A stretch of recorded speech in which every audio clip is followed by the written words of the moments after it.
消炎藥、抗生素、類固醇，你識唔識得分呢？一見到塊面紅咗就亂咁食亂咁搽，小心咧摧毀咗你自己嘅免疫力。今日我用40秒教你點去分清。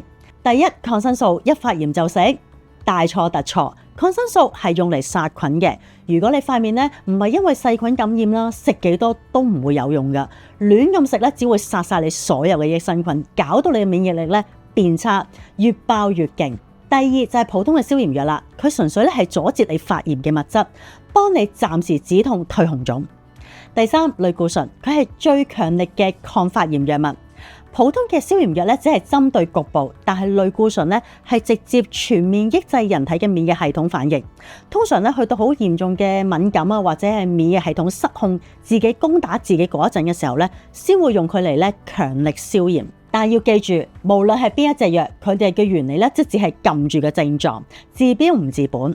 想知道點樣可以唔使食藥，由根源醫好你嘅玫瑰痤瘡？留言我想知，話你知點樣去救翻你塊面。